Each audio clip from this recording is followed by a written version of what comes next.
शिव बाबा याद है ना। ओम शांति। आज सुनते हैं हम सभी 30 मई 71 के अव्यक्त बाप दादा के मधुर महावाक्य। आज की अव्यक्त वाणी का टाइटल है बाप की आज्ञा और प्रतिज्ञा। आज के अव्यक्त महावाक्यों में बाप दादा ने उमंग उत्साह दिलाने वाला एक महावाक्य कौन सा है, फिर बाप दादा ने समृद्धि लाने के लिए कि हमारे अंदर समृद्धि आ जाए, उसके लिए कौन सी 2 समृद्धियां जरूरी हैं। तीसरा, असफलता का कारण क्या है, और फिर बाबा ने कहा संगम का श्रेष्ठ वर्षा क्या है। तो ये प्यारे बाप दादा ने बहुत ही सुंदर रहस्य स्पष्ट किए। तो सुनते हैं 30 मई 71 के अव्यक्त महावाक्य बाप की आज्ञा और प्रतिज्ञा। बाप दादा आज्ञा भी करते हैं और प्रतिज्ञा भी करते हैं।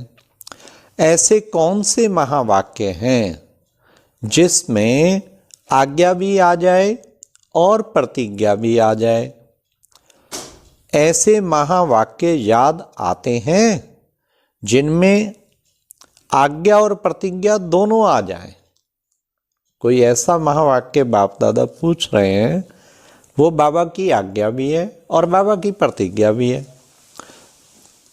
ऐसे बहुत महावाक्य हैं, लंबी लिस्ट है इनकी, लेकिन टेम्पटेशन के महावाक्य सुनाते हैं। कौन सा?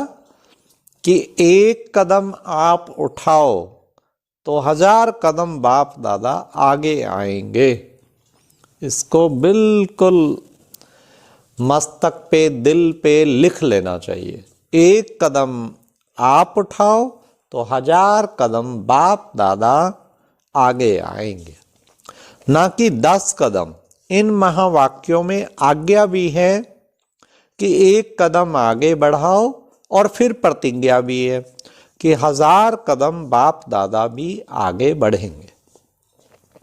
ऐसे उमंग उत्साह दिलाने वाले महावाक्य सदैव स्मृति में रहने चाहिए। आज्ञा को पालन करने से बाप की जो प्रतिज्ञा है उससे सहज रीति अपने को आगे बढ़ा सकेंगे। फिर बाबा ने बहुत सुंदर स्मृति की बात बताई, उदाहरण देते हुए। जैसे राजपूत होते हैं, वह जब युद्ध के मैदान में जाते हैं तो भले कैसा भी कमजोर हो, उनको अपने कुल की स्मृति दिलाते हैं। राजपूत ऐसे ऐसे होते हैं, ऐसे होकर गए, ऐसे ऐसे करके गए, ऐसे कुल के तुम हो, यह स्मृति दिलाने से उनमें समर्थी आ जाती। हम कई बार मैनेजमेंट की कोर्स कराते हैं तो उसमें जब कॉन्फिडेंस पे सुनाते हैं तो बाबा ने जो एग्जाम्पल दिया यही देते हैं कि एक राजा की पुत्री का स्वयंवर था। कंडीशन थी कोई इस बड़े कमान को कोई उठा के तोड़ेगा। दिन और टाइम डेट सुबह से शाम फिक्स हो गया। बड़े बड़े योद्धा, महायोद्धा, राजकुमार, महाराजकुमार आए। अरे शाम तक दिन भर ट्राई करते रहे, तोड़ना तो छोड़ो, किसी से हिला भी नहीं। एक दुबला पतलिया राजपूत, महाराज मैं भी प्रयास कर सकता हूं, क्यों नहीं, आज तो ओपन सेशन है, पर मेरी एक कंडीशन है कि क्या मेरा एक मित्र भाट साथ होगा, वो गीत बोलेगा और उसको सुनते सुनते मैं प्रयास करूंगा। मुझे कोई आपत्ति नहीं, राजा ने कहा मुझे कोई आपत्ति नहीं, लेकिन फिजिकल रूप से मदद ना करे। नहीं, फिजिकल रूप से नहीं करेगा। दोनों मैदान में आ गए और भाट ने बोलना शुरू किया गीत। ऐ राजपूत, महाराणा सांगा की संतान, महाराणा प्रताप का खून तेरी बाजुओं में घूम। जैसे जैसे सुनता गया उसको इतना जोश आया कि उसने उठा के तोड़ दिया। तो देखो वही आज बाबा कमाल है। ये मैं कितने मैनेजमेंट कोर्स में ये सुनाता हूँ उदाहरण सेल्फ कॉन्फिडेंस के ऊपर, लेकिन आज बाबा ने बिल्कुल वही एग्जाम्पल सुनाया कि कुल की स्मृति और अपने वंश की स्मृति समर्थी ले आती है। सिर्फ कुल की महिमा सुनते सुनते, कुल की महिमा सुनते सुनते स्वयं भी ऐसे महान बन जाते हैं। इसी रीति बाबा कहते आप भी, हाँ आप भी अब कोई एक गीत बना लो मन में, क्या कौन बाबा क्या सुना रहे सो, इसी रीति आप भी सूर्यवंशी हो। वाह, और कौन हो? सूर्यवंशी राज्य करने वाले क्या थे, कैसे राज किया और किस शक्ति के आधार पे राज किया, वह स्मृति, और साथ साथ अब संगम युग के ईश्वरीय कुल की भी स्मृति। अगर ये दोनों ही स्मृति बुद्धि में आ जाती हैं तो फिर समर्थी आ जाती है। हाँ, कौन हूं? इसलिए नशा रहे, आज की मुरली सुन के दिन भर प्रयोग करो, वैसे भी जीवन का बना लो कि हम सूर्यवंशी कुल के सूर्यवंशी हैं। कोई छोटी बात है? और ईश्वरीय कुल के इस वक्त कुल हमारा कितना ऊंचा। तो बाबा ने कहा असफलता का कारण ही है निर्बलता। जब स्मृति से समर्थी को लाएंगे, हाँ, तो निर्बलता अर्थात कमजोरी समाप्त, असफलता हो ही नहीं सकती। तो सदा सफलता मूर्त बनने के लिए अपनी स्मृति को शक्तिशाली बनाओ, फिर स्वयं ही वह स्वरूप बन जाएंगे। हर समय मेरी स्मृति में क्या चल रहा है वो हमें चेक करना चाहिए। और यही बाबा ने कहा यह सफलता का तरीका है। फिर यह बोल नहीं सकेंगे कि चाहते हुए भी क्यों नहीं होता। अपनी स्मृति शक्तिशाली बनाएं। फिर बाबा ने फिर क्या कहा, साधारण रूप में तो स्मृति रहती है लेकिन पावरफुल स्मृति रहनी चाहिए। जैसे कोई जज होता है तो उनको सारा दिन अपने जजपने की स्मृति तो रहती है, लेकिन जिस समय खास कुर्सी पर बैठता है तो उस समय वह सारे दिन की स्मृति से पावरफुल स्मृति होती है। उस वक्त तो न्यायाधीश ईश्वर का रूप कहते हैं, वो जिसके हाथ में निर्णय, किसको मौत का दंड देना है, किसको जेल देनी है, किसको बरी करना है, पूरा गॉड वाला कार्य कर रहा होता है। तो बाबा कहते हैं उस वक्त उस कुर्सी का कितना वो होता है, समर्थी उससे कितनी आ जाती है। तो बाबा भी वही कहते हैं कि बच्चे उस समय सारे दिन की स्मृति से पावरफुल स्मृति होती है। तो और वैसे साधारण स्मृति रहती है, तो आप भी साधारण स्मृति में तो रहते हो, लेकिन पावरफुल स्मृति जिससे बिल्कुल वह स्वरूप बन जाए और स्वरूप की सिद्धि सफलता मिले, वह कितना समय रहती है। निरंतर समझो। अब कैसे रहे सुनो, बड़ा गहरा बाबा ने तरीका अच्छा बताया। निरंतर समझो हम ईश्वरीय सर्विस पर हैं, भले कर्मणा सर्विस भी कर रहे हो, फिर भी समझो मैं ईश्वरीय सेवा पर हूं। भले भोजन बनाते हो, वह है तो स्थूल कार्य, लेकिन भोजन में ईश्वरीय संस्कार भरना, भोजन को पावरफुल बनाना, यह तो ईश्वरीय सर्विस हुई ना। जैसा अन्न वैसा मन कहा जाता है ना। तो भोजन बनाते समय ईश्वरीय स्वरूप होगा तो उस अन्न का असर मन पर होगा। तो भोजन बनाने का स्थूल कार्य करते भी ईश्वरीय सर्विस पर हो। आप लिखते भी हो ना, क्या, ऑन गॉडली सर्विस ओनली, केवल ईश्वरीय सेवा पर उपस्थित। हर समय हम ईश्वरीय सेवा पर उपस्थित हैं, लेकिन उसमें भी सदैव ईश्वरीय सर्विस में हूं। जब तक यह ईश्वरीय जन्म है तब तक हर सेकंड, हर संकल्प, हर कार्य ईश्वरीय सर्विस है। वे लोग थोड़े टाइम के लिए कुर्सी पर बैठ अपनी सर्विस करते हैं, आप लोगों के लिए नहीं है।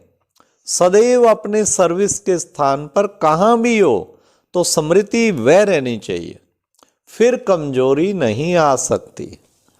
जब अपनी सर्विस की सीट को छोड़ देते हो, यह है सबसे गहरी चीज, इसको सदैव याद रखो। जब अपनी सर्विस की सीट को छोड़ देते हो तो सीट को छोड़ने से स्थिति भी सेट नहीं हो पाती, क्या सुंदर बाबा ने शब्द मिलाए, सर्विस, स्थिति, सीट और सेट, और नहीं तो फिर अपसेट। सर्विस की स्थिति की सीट को छोड़ देते हो, फिर स्थिति भी सेट नहीं होती। हाँ, और सीट नहीं छोड़नी चाहिए, बस मेन चीज ये है।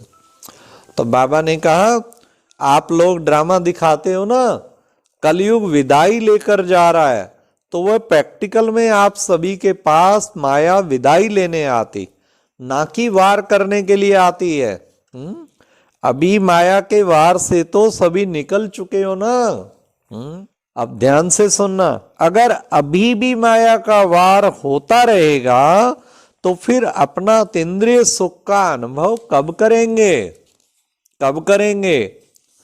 हाँ, इसलिए बच्चा अर्थात वर्षे का अधिकारी, तो सदैव यह सोचो संगम युग का श्रेष्ठ वर्षा अतीन्द्रिय सुख सदा काल प्राप्त रहा।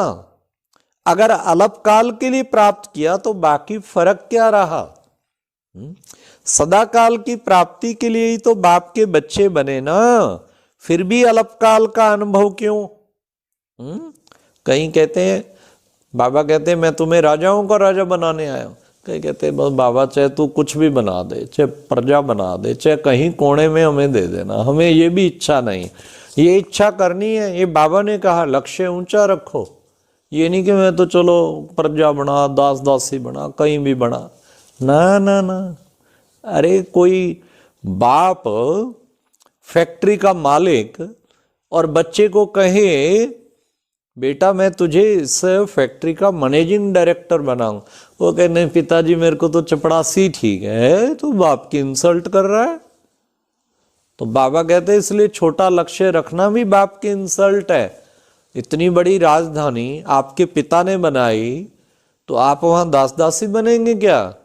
कहीं हमेशा ही उल्टा संकल्प करेंगे कि कोई तो बनेगा ना, चलो हम ही सीट भर देते हैं। अरे छोटा लक्ष्य रखते हो, ऊंचा लक्ष्य रखो। फिर भी अल्पकाल का अनुभव क्यों? अटूट अटल अनुभव होना चाहिए, तभी अटल अखंड स्वराज प्राप्त होगा। बाप तो पूरा विल कर रहे हैं, जिनका बाप के विल पर पूरा अधिकार होगा उनकी निशानी क्या दिखाई देगी? वे विल पावर वाले होंगे। पूरा अधिकार तो विल पावर पूरी, उनका एक एक संकल्प विल पावर वाला होगा। अगर विल पावर है तो असफलता कभी नहीं होगी। पूरे विल के अधिकारी नहीं बने तब विल पावर नहीं आती है।